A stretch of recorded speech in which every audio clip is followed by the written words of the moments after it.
এই ঠান্ডার মধ্যে খাওয়া দাওয়া হয়ে গেলে আর একদম মানে বিছানা ছাড়া অন্য কিছুর কথা মনে পড়ে না। এত ঠান্ডা, আমাদের এখানে তো ভীষণ ঠান্ডা পড়েছে।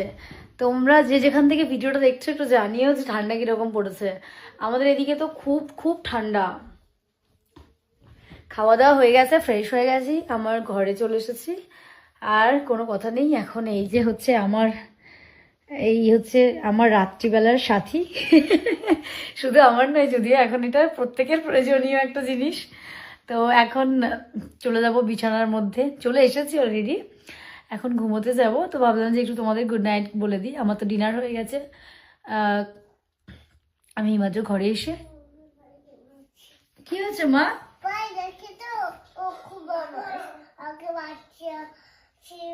কে আবার কে? আগে ভালো করে বলো। আদি কাকাই কি করেছে? তোমাকে শীত দিচ্ছিল? ও মুখে শীত দিচ্ছিল? ও ঢিস দিচ্ছিল? বেশ, আদি কাকাই আবার এলে তারপর বকা দেবো, ঠিক আছে? ভাই ছিল এতক্ষণ, এবার ওর সাথে ওর লেগেই থাকে, দিয়ে বলছে আদি কাকাই আমাকে ঢিস দিচ্ছিল। কি হলো মা? ভাত খেলাম যে মা, আমি তো খেলাম মা। কারা? ওরা কারা? কে? খেপি নাকি তুমি? তো আমার ডিনার হয়ে গেছে, তোমাদের হয়ে গেছে কিনা কমেন্ট করো। আজকের মতন এখানেই ভিডিও শেষ করছি। আবার নতুন ভিডিওর সাথে খুব তাড়াতাড়ি দেখা হবে। সবাই খুব ভালো থেকো, সুস্থ থেকো আর সাবধানে থেকো। এবার আমি আমার লাডুর অবস্থা দেখাই।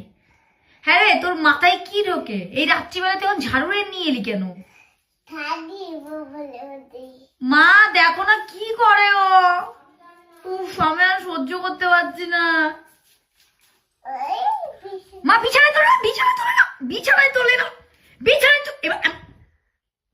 এই কথা বললে শুনতে পাস না? সরে এখান থেকে, সরে যা। সরে যেতে বলেছি কিন্তু।